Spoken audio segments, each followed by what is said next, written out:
Good morning and welcome to Rising. That's our show. We're happy to present it for you today, us being myself and Lindsey. Nice to see you. Every day I get more and more excited that I'm back with you. Oh, yeah. Only thing I'm not excited about is these gray hairs growing out of my head slowly. We were just talking about, yeah, I had a lot more hair when we started doing Rising I think that's 5 what years happens ago. to people talking about politics. You remember how Obama went notoriously from like black to gray? Every single one of them. George Bush over the Lincoln photos from the, obviously that was over the course of the Civil War, but you know who doesn't look that different?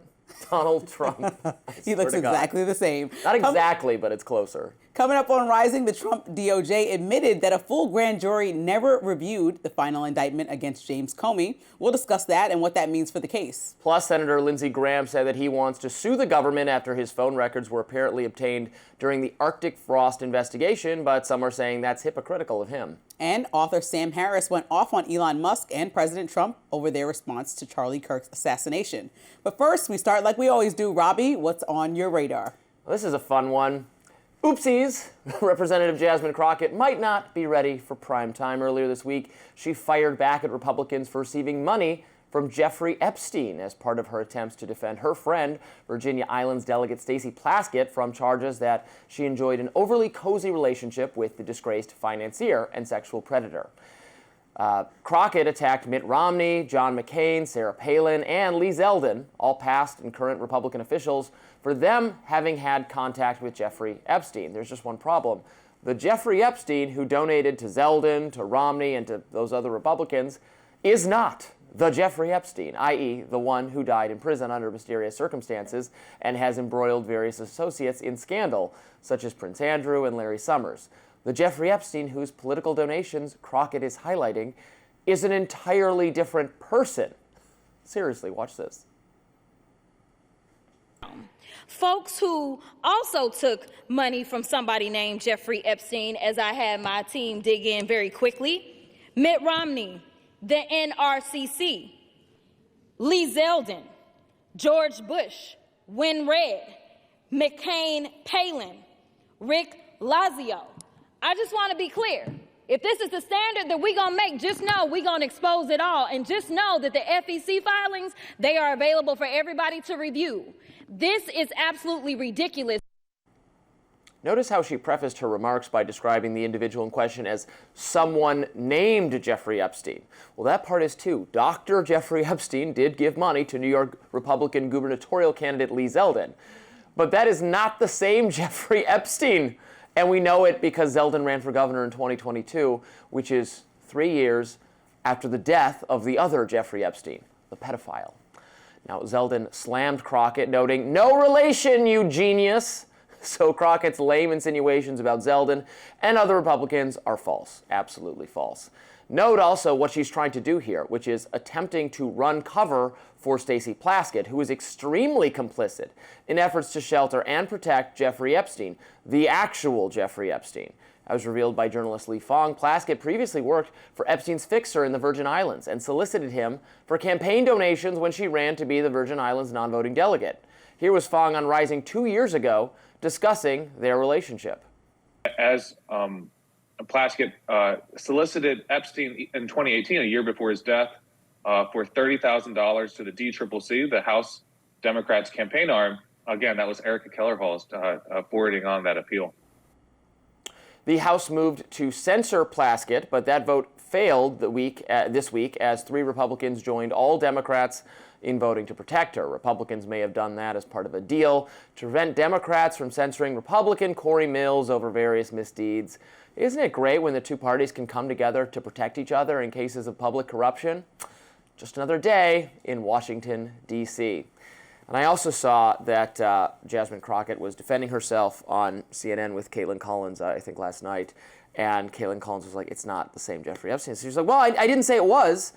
We just Googled, and, who knows what's coming up here." It was the lamest excuse I've ever heard. This was flagrantly inappropriate for her to do this, and she's doing it for her friend who actually is complicit in Epstein stuff. Well, she did say someone named Jeffrey Epstein. Okay. She said that. She said someone, Robby. Yeah, she said yeah. So, I mean, if you don't accept that, then you also can't accept that President Trump doesn't know the people that he pardoned that are Bitcoin billionaires that give money to businesses. Oh, that's... So we all are on the same page of, like, not knowing and making mistakes, right? We're not all on the same same page. Stacey Plaskett knew who he was. Right, so Stacey Plaskett's argument, and since she's a delegate of the Virgin Islands, and you know the Virgin Islands has a lot to do with Jeffrey Epstein, she wanted more information, and she thought that by going directly to the source, she can get more information. That is what she's arguing. So let's get to the bottom of it. If anything, there's the thing that people are on the same page about now that we're here is releasing more information in regards to Epstein. When it comes specifically to the Virgin Island, when it comes specifically to politicians that may have been linked to him, celebrities, anybody with money, financiers, treasury records that we have and who he was paying and why,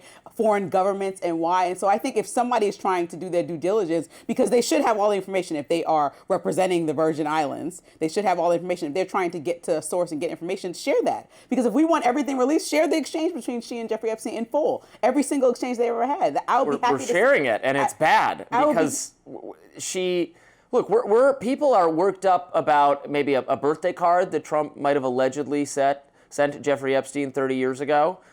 Stacey Plaskett hit Jeffrey Epstein up for donations after his time in prison. He relocated to the Virgin Islands after the prison stint. That is where he picked to set up further behavior. There are allegations that occurred on the Virgin Islands. He tried to change the sex offender laws of the Virgin Islands to make it easier for him to come and go. I don't think we should protect anyone that has a relationship with Jeffrey Epstein that was leading to him or enabling him to continue to commit crimes and making it easier for him to commit crimes. I'm saying that is Stacey Plaskett. Well, she's saying something different. So that's all.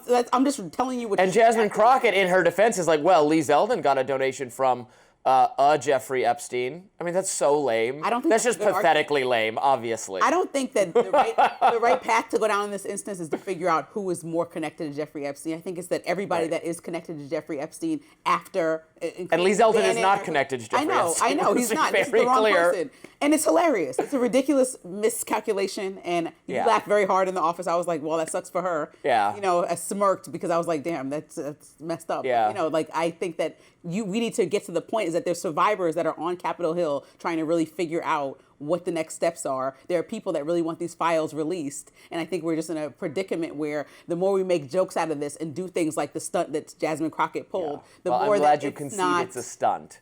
I don't think that it's a good idea. There's real people that are affected by all of this. Yeah. And I think that that's a big deal. Well, yes, and frankly, it speaks to a concern that some Republicans or Trump world people have raised, which is you're just going to start doing random guilt by association. And here she was attacking Republican figures for being linked to a different Jeffrey Epstein. That's kind of exactly what the fear is, that we're going to just go wild and start accusing people of things. I told you it was not a good look. Yeah. It was not a good look. It's hard I could to see defend that was not a good look. I don't think she should go on CNN and try to just say it was an error, and you just you're overwhelmed with the amount of lengths that you're going to try to make sure that everyone connected to Jeffrey Epstein is exposed, and so you made a miscalculation. I think that's the best response to this, but that doesn't mean that people should stop going to great lengths to get people the answers that they've been calling for on both sides of the aisle, correct? Of course, and I would like to see a lot more about Stacey Plaskett's relationship to Jeffrey Epstein, which seems very, very bad. Larry Summers has now stepped back from his role because of him being compromised. Stacey Plaskett is every bit as compromised and more so, so I don't know why she's still going to be in office. This censure vote failed because Republicans were worried about Democrats censoring Corey Mills over various accusations against him. Nancy Mace, a Republican, has actually made a stolen valor accusation against him. But they all want to get together to protect themselves. That's our Congress. How lovely. Right. It's not a good look for anybody. No. Senator Lindsey Graham is vowing to sue over the Arctic frost investigation. We'll look at his comments right after this. South Carolina Senator Lindsey Graham indicating this week that he intends to sue the DOJ over Arctic frost. That's the investigation that included him and several other prominent Republican lawmakers. Now, you may remember that investigation apparently pulled phone records from nearly a dozen Republicans on the Hill as part of former special counsel Jack Smith's investigation into the January 6th Capitol riot. Take a listen to what Graham said on Sean Hannity's show. I think this was worse than Watergate, an effort to destroy President Trump, charge him with crimes that are just ridiculous, and come after people like me. I'm not going to put up with this crap anymore. I'm going to sue. I'm going to sue the hell out of these people. How much are you going to sue them for? Tens of millions of dollars. I'm going to sue. If you don't sue, they'll keep doing it. Don't run away from this, Republicans. Fight back. That promise from Graham came just hours before the House unanimously moved to repeal a provision in the recent government spending bill that would allow senators to sue the DOJ for $500,000 if their phone records are seized without their knowledge in the future. Now, according to CNN, several of the senators whose phone records were seized in Arctic frost spoke out against it, with Missouri Senator Josh Hawley calling it, quote, a bad idea. And continuing, quote, I'm all for accountability, don't get me wrong, but I think taking taxpayer money is not the way to do it. The way to do it is tough oversight. In addition to pushback from his Senate colleagues, Graham's outrage didn't seem to sit well with some conservatives outside of Congress who saw it as actually hypocritical. Former Michigan Representative Justin Amash, writing on X, Lindsey Graham has repeatedly defended, promoted, and voted for the unlawful warrantless surveillance of millions of Americans via the Patriot Act, FISA 702, and other unconstitutional programs. And Brian Tyler Cohen also jumped on the Graham-bashing bandwagon, writing in his own post, Lindsey Graham has decided that he's entitled to tens of millions of your taxpayer dollars because he's decided he's in a special class of Americans who cannot be investigated for wrongdoing. So you think it's a good message, probably wrong messenger, or the other Lindsey G in my life, the other Lindsey LG. Graham. I cannot echo Justin Amash's comments any more than they were on screen. I totally agree with them. Lindsey Graham has voted for, has supported, is one of the architects of the mass surveillance of the American people. So now him and his other colleagues who've been ensnared in it, they deserve this over and over again. I think it's appalling what happened in this investigation, that members of the elected members of our government were spied on by the deep state, by the bureaucrats. I think that's so wrong. They voted for it. Get rid of FISA. Get rid of the Patriot Act. Get rid of all these surveillance measures. And you're going to say the apparatus you assembled to spy on us, it spied on you, and you think because of that you're entitled to damages that the American people will pay for? That is contemptible. I agree with Josh Hawley. I don't usually. He's exactly right. There should be accountability for this program, accountability on the senators who supported it, including Lindsey Graham. They should vote to undo it. They should not make the American people pay the damages for the surveillance that they voted for. That's absurd. That's offensive. It's ludicrous. So I'm glad that provision does not belong in any legislation. Undo these programs. These programs should go away. People like Justin Amash and Rand Paul and Thomas Massie have been warning about them, how bad they are for freedom, for liberty. For years we've been warning. Now Lindsey Graham's noticed that because he got ensnared in it. Well, I think after January 6th, 2021, excuse me. Bless you, there were a lot of different... I'm getting myself worked up. I know, you are riled up. I think, there's a whole other side of the argument. So Jack Smith's office says that, this was part of a routine, quite legal, activity that these people were alleged to be trying to conduct efforts that were trying to overturn the government election. always says it's routine. I know, but if we were looking at how impactful, so January 6th will go on in our history books as one of those days that forever changed the way that we look at handing over elections and how that is dealt with. It will always enhance security at our Capitol. People were affected. People died. It was an extreme event. And I think it requires extreme looking into after to see what went wrong, how to avoid it ever happening again. So disagree on that. We can, but I think that it's important to have that never happen again. You would agree on that, right? And so I think we need to make sure that there's accountability for potential wrongdoing.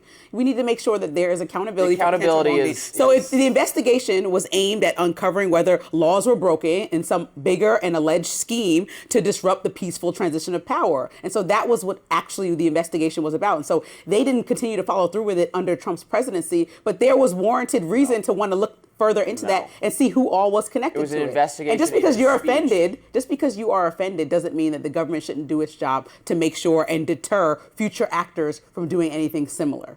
It was an investigation into speech. If there was any incited riots or communication that would make this a targeted intentional attack. But it was not inside. You don't need an investigation to show what Trump said is on tape.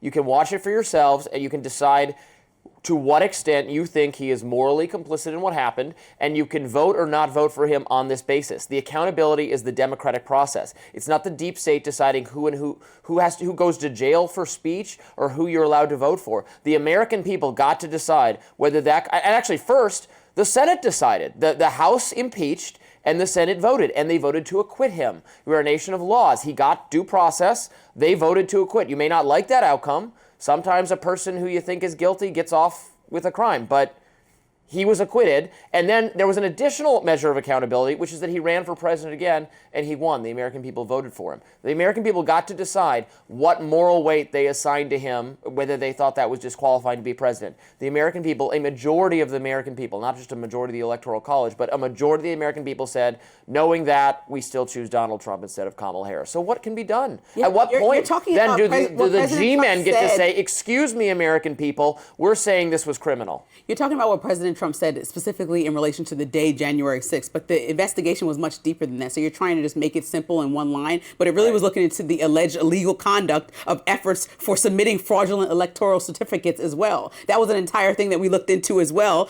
after the 2020 election. And so make sure there was no fraudulence happening in these states. That They would were require looking at the intense draft communication. tweets he had on the day of No, there's during a the lot. riot. There's That's a lot what they were within this looking at. investigation, and since it wasn't Well, followed I object through, to that part you of it. can't just say that it was two things. That they were just looking at Trump's speech and looking at and wasting taxpayer dollars. That's not I all that it was object in doing. the strongest possible terms to law enforcement trying to read the president's draft tweets that he was sending during the day of the riot. Even that if wasn't some of them about make him complicit in trying to overturn an election, you object keep to saying that. trying to overturn the election. What he did is express a view that he thought he had won and that votes were not being counted properly. He was incorrect about that, but expressing Did he really incorrect believe view that is the votes not were a being crime. counted improperly, trying to strong Yes. arm people to cooperate with him? That's He a clearly believing did. versus trying to bully and make somebody behave in a way that's just untrue. Okay, He the was votes being show. told by his advisors, Rudy Giuliani, So then maybe Sidney those Powell. advisors' text messages should be reviewed, and then they should, since they knew somebody knew. Fine, throw the book at them, Fine, sue them. So then you would like. I the was fine with investigation- so Jack Dominion Smith should continue sue. They have Jack Smith sued. Didn't only look at Trump. He looked at his investigation was looking at everybody. So that's the whole point. I'm objecting to an investigation into elected officials for their speech, not attorneys who made. You can be sued for defamation if his speech was defamatory. Then sue him. If Lindsey Graham's speech was defamatory, sue them. Dominion Voting Systems has sued some of these people for claims they made on Fox News. I don't know why they get to sue Fox News. Fox News didn't make the claims. The guests on the program did. Defamation law exists. I'm fine with that. This was the government, the deep state itself, trying to say that this category of speech we think was criminal. It wasn't criminal speech. Our government has the capacity to do it, as you pointed out, because Lindsey Graham has made it so. Well, that's true. And so That is true. So now we're moving That forward is true. underneath the merits of the law, and Jack Yes. Smith did nothing egregious here. That's all I'm saying. Well, he followed the law. I disagree with that, but the law is itself egregious and should be rewound by Lindsey Graham and others. Up next, Sam Harris blasted Elon Musk and President Trump over their response to Charlie Kirk's death. Don't go anywhere. Sam Harris is going viral for comments that he made about the reaction to Charlie Kirk's assassination. Harris joined the Trigonometry podcast and was discussing how President Trump and his, quote, cult were to blame for the combustible society we live in. Harris, of course, condemned the assassination and emphasized there was no place in American politics for that. But then he said this. There's no party left of center, real party for political assassination. And yet right of center, very prominent people, from the president and Elon on down, treated it like the first shot fired in the Civil War. Totally irresponsible, totally dishonest. I mean, these people were arsonists pretending to be firefighters. I mean, Elon jumped on X within minutes before Kirk was declared dead, certainly before his killer was caught, and said the left is the party of murder. Harris continued trashing Musk and Trump. Here's more. It's beyond reckless. I mean, it's just sociopathic. It's just he is just flinging matches into a landscape that has been just soaked in gasoline. And the soaking has been done mostly by Trump and Trumpism and just the grifters right of center like Candace Owens and Tucker Carlson and Alex Jones. I mean, Musk responded to Harris, writing on X, Sam Harris is just plain stupid and an expletive to boot. And producer of The Charlie Kirk Show, Blake Neff, said a left-wing lunatic murdered Charlie, and the left celebrated it, justified it, ridiculed those who mourned it, and then hacks like Sam Harris come along and denied it happened. Yeah, look, I certainly think Elon's claim that the left is the party of murder is, well, the left isn't even a party. The Democrats are a party. The left is a ideological faction, is a kind of overheated thing to say. But there were thousands and thousands of left-leaning people who expressed glee that Charlie Kirk was killed. So I think to just, jump past all that and say, oh, the reaction on the right is so much worse, if you're talking about the Charlie Kirk assassination in particular, is not persuasive at all. So I disagree with Sam Harris on that. Well, I think the key difference is that you can't control online whether they're trolls, real people that feel that way, and a swath of people, no matter if they're large or small following, right? We talked about that with Fuentes. You can't control people online. But what you can look at and look to are elected officials that are behaving in a manner that's not conducive to bringing the temperature down. And so when we look at most, and if not, I'll say all, and that might be a blanket statement if there was one or two that didn't, but for the most part, in my research, Democratic leaders all condemned the killing of Charlie Kirk and didn't have much more to say past that it was a tragedy. And then on the Republican side, a lot of people took the immediate initiative to blame Democrats. Even President Trump at the funeral talked about, I hate my enemy. So the language being used around somebody's death that was just straight up tragic and wrong was not appropriate for people that are trying to bring the country together. You want Republican leadership. Elon Musk, I'm not counting him either because he's not an elected official. But when you and I talk about it, when Amber and I talk about it, elected officials had one job, and it's to condemn political violence because it happened on both sides of the aisle this year. And so that was their job. And so when the president takes the opportunity to try to heighten everybody and kind of suggest that other leaders try to suggest that we're in a friction of almost no return Civil War style in our country, that's not the best idea. Now, of course, the words used, I wouldn't use the same exact words as, on this podcast, but I do think that everybody could do better, particularly on the right that wanted to make this a moment to point out how the left is bad, to just figure out how to bring the temperature down, because that's where we are right now. People should be able to have dialogue, disagree what Charlie Kirk stood on, and also still be able to communicate. I think some conservatives respond to that with a comment, oh, now we have to turn the temperature down.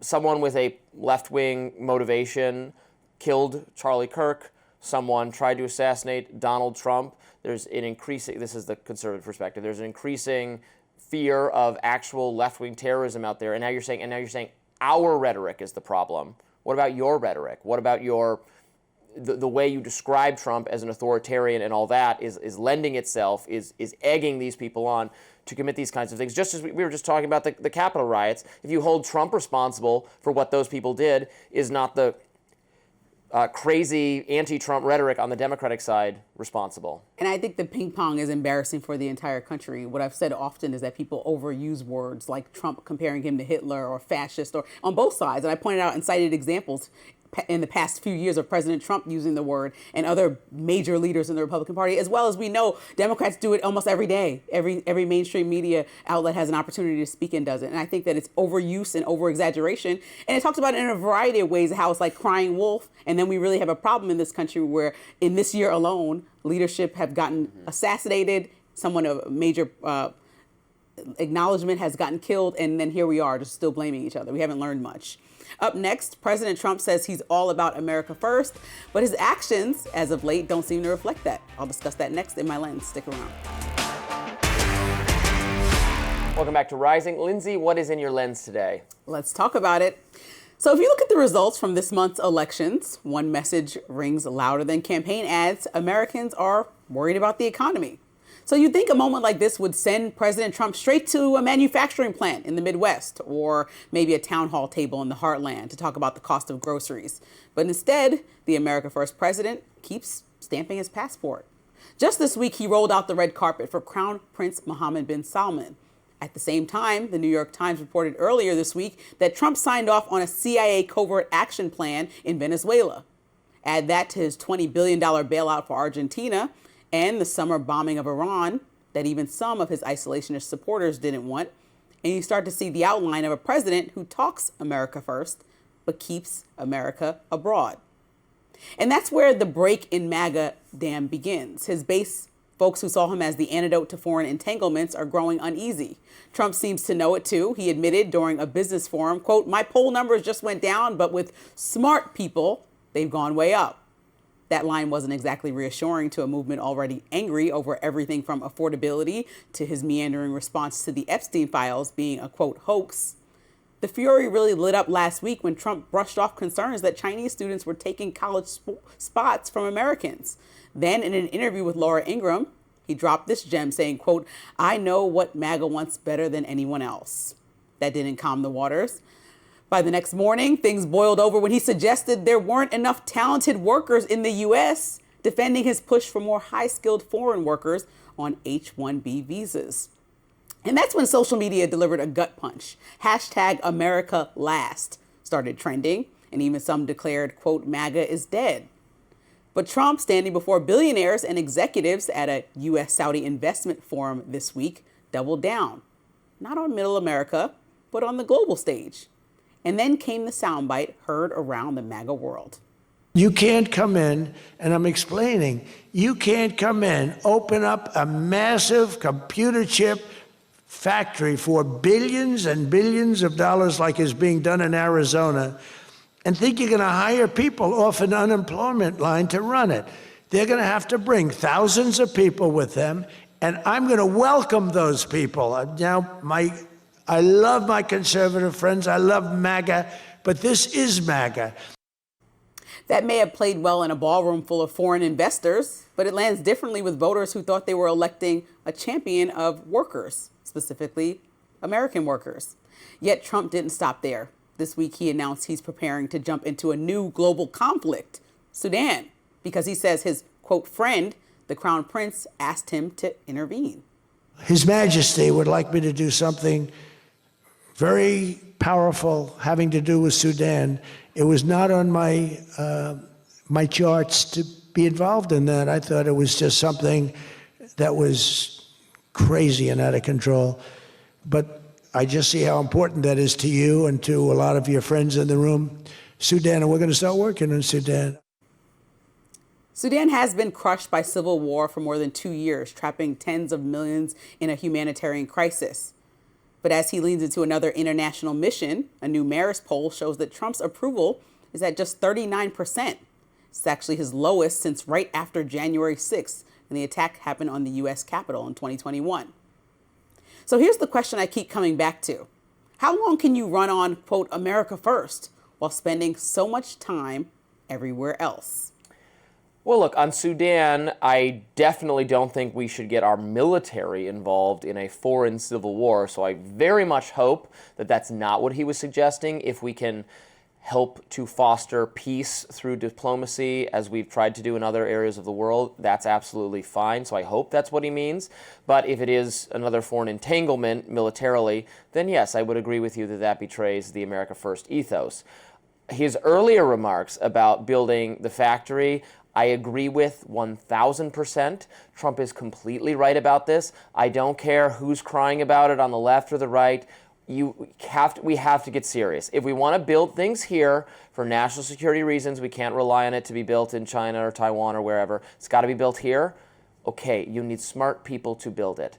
And you need to find them wherever they are. Not on the unemployment line, he says. Right, they're not on the unemployment line. If they're in India, fine. If they're in China, fine. Get them out of there. Drain those. I want to drain those countries of their resources. Bring them here if they're going to work. Right. We're not going to let in everybody from all over the globe who has a sob story about refugee stuff or is not going to work or hates America. No, none of them. If you want to come here and work and build something and you know you're smart about computers or you're wealthy or whatever, then you're welcome. And that's Trump's ethos, and that is America first. It's not putting America first to like have some North Korean style system where we have to assemble all our own computers and furniture and grow all our own food because we don't engage in trade. That's just like socialism. That's just literally socialism, which is a very bad economic system that impoverishes every country that tries it. So I agree with him wholeheartedly. And MAGA's got to get on board because you want to build the factories here. We need people who know how to build them and run them and operate them. That we Sorry, within the party, I was literally just laying out. It is a friction, and I'm explaining why the other people are wrong. Yeah. So well, then what's the plan here? Because he's saying America first, but he also has mentioned and suggested he's putting boots on the ground possibly in Venezuela. That's an issue. At the same time, he's looking at the leader of Saudi Arabia sitting in the audience with foreign investors and saying, "My friend asked me to help. I'm going to jump in this conflict." This is a man contradicting everything that he campaighed for on the campaign trail. I mean, on the presidential trail. He's trying to create... And now doing something differently. He's not. Yeah, he is. No. He's getting involved in all these No. foreign conflicts in ways that the government doesn't even approve of. Congress doesn't even approve of. American people don't approve of. Okay, Specifically, if getting involved is military, I agree with you. And I, too, have expressed a lot of concerns about Venezuela. Recently with Venezuela. Yeah, he's getting involved by killing people already. He's not just getting involved by threatening a leader, having rough conversations. He's blowing up boats, which possibly could have civilians on them, taking actions that generally would run through our Congress and doing them on his own by labeling them terrorism. Yeah. And he's already moved past the point. I mean, he's pretty much acting warlike. So we don't have to pretend like we don't understand how Trump does move when he wants to move and wants to skip over traditional law and steps that are taken in cases like this. So I'm just pointing out things that he said recently. Now we have the leader of Saudi Arabia here who he was protecting vehemently in all ways, even though the Biden administration accused them of killing a journalist. They say they didn't. Biden hugged him too. Even though they asked the question, President Trump, Obama hugged him, and that was fine. I didn't care about that because you know what? We gotta have good relations with the leaders of other countries, even if they're Venezuela. Well, I would love to have a good relationship with the president of Venezuela. If they want to have a good relationship with us, then fine. They don't. Maduro's son imagined the other day. He certainly does want to have a good relationship. No, he wants to maintain his hold on power. In the same way that Assad wanted to maintain his hold on power. If your own people oust you in favor of someone who's more Western, then, well, yeah, but there's no plausible. I wish liberal democracy could spring up magically in every corner of the globe. We kind of thought that was what was going to happen when we took out Saddam Hussein or Gaddafi or anyone else, and we learned the people running Afghanistan, we learned that the Taliban, we learned it's not so neat and simple. So we're trying a different approach now, which is foreign policy realism, which is engagement with people in the world, like the new leader of Syria, who does want Western engagement, great. If the Saudi leaders want Western engagement, great. Maybe we can get something out of them. I don't want to be swindled, but I trust the president to get a good deal for the American people. I mean, after Marjorie Taylor Greene's been hollering for the last month about how President Trump is not involved locally, after the American but that's a lame criticism. I'm just saying, but after the American people are saying and giving him the lowest approval rating, mostly based off the economy, and after he's giving Argentina millions of dollars and doing all this stuff, don't you think some people have the right to feel neglected by the president who promised America was first in priority, but he's doing things that he wants to do internationally? Like, I'm just trying to the international landscape affects Americans too in terms of the performance of the economy. The performance of the economy is tied to investments in other countries, global instability. So bringing down global instability, having positive economic engagement, hopefully getting rid of tariffs. That's what's really driving up prices, and that's what people are reacting to. And that's the part of his policy that I think is most There has to be like bad. some kind of saying out there, like cleaning up your own house is important before you go trying to clean up somebody else's house. We have a lot going on in our country economically. Yeah, a variety of things, and people are calling for the president to clean that up. Well, okay. Fair enough. Coming up, some conservatives are not happy with Megyn Kelly after she compared those criticizing Tucker Carlson to the Black Lives Matter movement. Stay with us. Megyn Kelly continues to defend her former colleague at Fox News, Tucker Carlson. Carlson's recent interview of Nick Fuentes has sparked widespread debate among conservatives. He continues to face heat from some who say that an anti-Semite like Fuentes should not be given a platform. But on her radio show, Kelly compared the conservatives who are attacking Carlson to the Black Lives Matter movement. Here's what she said. There's definitely a faction of the conservative right, that's the more neocon fashion, the more pro-Israel faction, that is turning into BLM 2020. I mean, that it's very alienating and it's very not conservative, and it's not going to serve anybody well. Not the right, not them. It's a pointless exercise because most conservatives will recoil when faced with the choices of like, say it my way, rather than get on board. That is just not for us. Kelly's comments drew outrage from some conservatives, while others worried that this ongoing feud is causing fractures in the Republican Party. Radio host Mark Davis writes on X, "This is so unfortunate. Conservatism needs all the valuable and talented voices it can muster. Losing one down this silly Tucker Carlson rabbit hole is regrettable. I hope she awakens." And Reason magazine reporter Billy Binion says, "This is so silly. People like Megyn Kelly and Kevin Roberts have never had a problem drawing lines in the sand and criticizing conservatives, establishment Republicans, libertarians, fusionists, globalists, etc. They could do that with Tucker too. They're just choosing not to." Right-wing activist Laura Loomer didn't respond directly to Megyn Kelly, but she's been discussing the same issue on her social media for several days. She writes, quote, "I'm going to say it. The GOP has a Nazi problem, and the more we pretend like we don't, the worse it's going to get. We do. Don't tell me we don't." I thought that your perspective about this was really nuanced because you kind of feel like, you know, when you shut stuff away, it's almost like that age-old tale. When you block somebody from doing something, they're going to try to get around. Don't touch the stove. Do it to all the people that follow Nick Fuentes and hear him. By silencing him, it doesn't make him go away. But I think that there has to be, if there are moral lines in the sand that are drawn for a variety of reasons historically, you know, and Tucker Carlson is one of the loudest voices within the party, right? I think you could argue that he's filled in for Charlie Kirk an occasion already. He's somebody people are looking to that does his own thing. He's not controlled by a major media outlet anymore.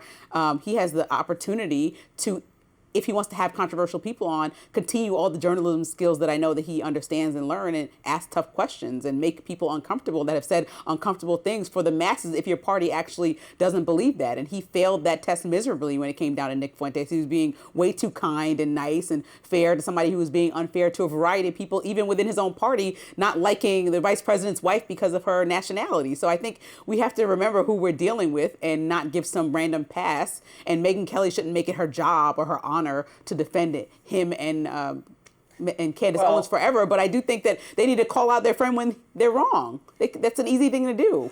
I get what Megyn Kelly is saying here, though. Honestly, I do. Some of the look, this is tough because I think this is just a genuine difference of opinion, and some people on both sides of this are making good points. The people on the anti-Tucker faction are right that it should be the easiest thing in the world to say that, okay, well, like Nazism is bad, and if you talk to Nick Fuentes, you should criticize him for his pro-Hitler views. That's like very obvious, and it's not great that the people on the other side can't seem to do that effectively, and maybe it says something about them. On the other hand, to Megyn Kelly's point, the requirements of ritualistic denunciation that the Ben Shapiro side of things are making are very off-putting and actually do remind me of woke cancel culture type thing. Why are you platforming X? Why won't you condemn Y? When people, if you're being screamed at for not condemning something, a lot of people go, okay, well then I want to double down on it then. I don't work for you. I don't serve you. I'm not going to condemn my friends at your demand. I'm just like not going to do that. Megyn Kelly's not going to do that. So that is annoying and off-putting, and I wish they would stop doing it that way. I wish they would stop saying, why won't you condemn? Why are you platforming? That is the language of cultural wokeness. Stop using it. Just say, Megyn Kelly can do whatever she wants. Tucker Carlson can do whatever they want. Nick Fuentes can do whatever he wants. He's idiot, and he's not one of our people, and he loves Hitler, and he loves socialism. He was talking about how great socialism is the other day. He's not a right-leaning figure. He should be run out. But that doesn't mean Tucker needs to be run out. You can just say, well, he did that badly, and here's why. Right, and I think there has to be, at the end of the day, like some kind of moral through line for the party, because every time then somebody hurls an attack at the party and says, oh, well, these things err on the side of racist. These things err. And then they're like, what are you talking about? Everything can't be racist. It's like, well, you're propelling a man who's wholly racist, right? So, and you're allowing him to speak for the party. And so there's something that we talked about in the last few days about monitoring the people that speak on behalf of you.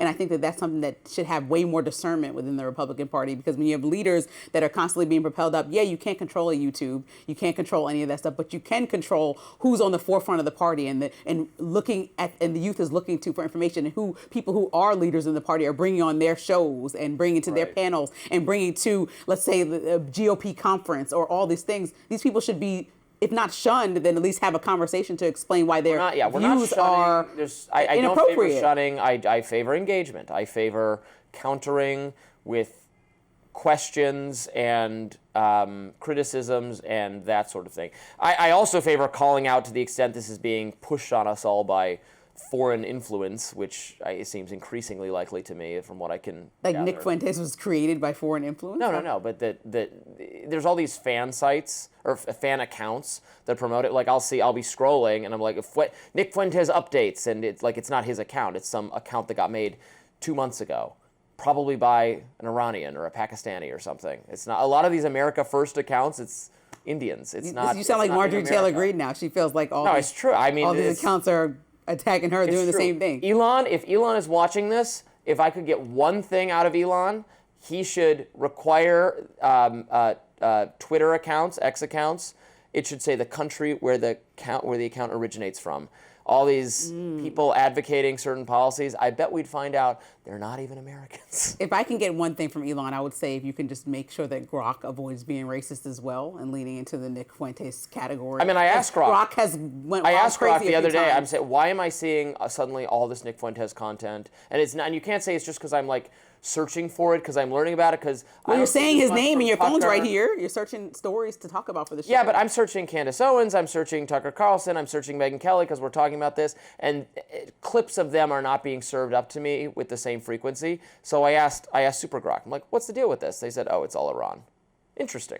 Really? But Yeah. do you trust everything that Super Grok says? Because, you know, No, I don't trust Super Grok's everything been it says programmed necessarily, by- but this is a pretty good job so far. Okay. I generally trust what it, in the same way that if you Google something, the information you get is it completely accurate every single time? No, not making that claim. But it's not aggregated by Elon Musk and his cronies to change what the actual answer that would show up on Google is to be usually it more gives you- defined within a conservative Well, you can tell because usually when you ask it a genuinely difficult question, like does raising the minimum wage lower the employment rate? This is a debated idea in economic topics for decades. If you ask it that, it'll say, well, it's unclear. Here are the studies that show you this way. Here's the studies that show you the other way. So if it does a pretty good job on a actually contested issue, then I'm assuming it's doing a decent job on things that are not all that Well, maybe I'll have to get back on X and give it another shot. You're not on X very much? I'm not very much. I get very frustrated with X. I know that you're a superstar over there. Everybody has their app. Straight ahead, the statues of James Comey's indictment is up. In Status. The status. Oh, excuse me. Let's try that again. The status of James Comey's indictment is in the air after the DOJ admitted to a major error. We'll be right back after this. Statues of Comey. The Department of Justice's case against former FBI Director James Comey could be in serious jeopardy. The DOJ, admitted Wednesday that the grand jury who indicted Comey was not shown the final version of the indictment. According to The Hill, the admission came under sharp questioning from U.S. District Judge Michael Nachmanoff after several judges overseeing parts of the case had raised concerns about the government's presentation and an apparent discrepancy in the grand jury record. Instead of presenting a new indictment to the full panel after it rejected one of the counts, interim U.S. Attorney Lindsey gave the grand jury's foreperson an updated version not seen by other grand jurors to sign. Now, Comey was charged in September with making false statements to Congress and obstructing a congressional investigation. It goes back to the testimony he gave regarding the FBI's investigation into possible links between Russia and President Trump's 2016 campaign. But now his team of attorneys is arguing that the indictment should be dismissed entirely because of this error. The former Trump attorney, Ty Cobb, went a step farther, saying Halligan and Attorney General Pam Bondi should be disbarred. Both Halligan and Bondi should be disbarred. Bondi has twice submitted affirmations to this court about the propriety of Lindsey Halligan's grand jury presentation. She knew this. There's no way she could not have known this, and that's just means that she lied, or that she's equally incompetent, but more likely that she lied. Now that is a mustache. According to Newsweek, the federal judge who's overseeing the case says he can't make a ruling on the matter yet because the issues are too wavy and too complex. If the charges hold up, a trial date has been set for January 5th. So look, if the government can't prove its case, then it should be thrown out. If they make mistakes, it should be thrown off. I'm a civil libertarian. I don't like James Comey and a lot of the things he's done over the years. He's very pompous. He's very arrogant. And I think some of the Trump administration, the perception is they did lawfare to us. Now it's our turn. If they've mishandled classified documents, as seems to be the case with John Bolton, I'm fully in favor of prosecuting people who would have been absolutely in favor of prosecuting their political enemies if the shoe was on the other foot. But if the government fails to make its case or screws up procedurally, if they do that with a mass murderer, the person gets off. It's just how it works. Sorry, the government needs to be competent, and if they screw it up, and charges should be dismissed. I think this is just That's where I'm adding. going to land on that. Sorry. I think it's adding a ton of fire to this whole idea that this might be a vindictive prosecution. I mean, when we talk about President Trump's former attorney that didn't want to prosecute James Comey in the first place, and then Halligan, an inexperienced prosecutor, coming in and moving forward sloppily so much that people are calling out all the holes in her now presented case is problematic because it was rushed and advised against, and now we're moving forward and the case might just be a wash. I mean, his attorneys are asking them to now dismiss the entire thing. So when we look about the amount of money we're wasting, taxpayer dollars and times, all for the president to what's perceived pursue his political enemies just to like get you back, I don't think it maybe have been right in the first time. I've said this over and over again. Continuing to prosecute Trump over and over again added fuel to his fire of why he was even reelected. But now the president doing it and using himself as a martyr of the movement of people who get politically motivated attacks against them that lead to prosecution, now doing it to other people is kind of laughable because he's supposed to stop that and be the president that changes that. And, you know, it doesn't mean about being a better person. It means that our government should not be used in those ways, and we see him using it in those ways. Yeah, I mean, the defense is always trying to get charges dropped, the case thrown out on technicalities. Like that's one of their jobs. Go-tos, like, oh, your shoe's untied, case dismissed. So we don't have the relevant information. We don't know enough to judge whether this is a serious enough oversight to merit this case going no further. The judge is going to make that determination as is appropriate. And if that's the case, then it should not proceed. I don't know about wasting taxpayer dollars. I guess the criminal justice system is entirely a waste of taxpayer. I mean, it's a legitimate function of the government, right? Is to, if government actors misbehave, they should be prosecuted, even though that their defense costs us something, the prosecution costs us something. That's kind of a but I think if the unavoidable cost of having government at all. Maybe we shouldn't have a government at all, Lindsey. No, yes, what you want. I don't want no government. I don't want it to be like anarchy. What's that movie where everybody's just out like killing each other? What? That's what it would be like. Nobody be out there killing each other. We'll have private militias to defend us and private court systems to go after our. Private companies can always be trusted the most. I know. Yeah, they are trusted the most. Amazon has a higher approval rating than Congress. No, ask the people that work in the factories there how they feel. They like it better than they like their congressional representatives. All right, that does it for us on Rising Live. Look out for more exclusive YouTube content coming your way later today, and be sure to like, share, and subscribe to the Hill's YouTube channel so you never miss any content. And for those of you who like to listen while on the go, we're now available anywhere you listen to podcasts. We will see you later.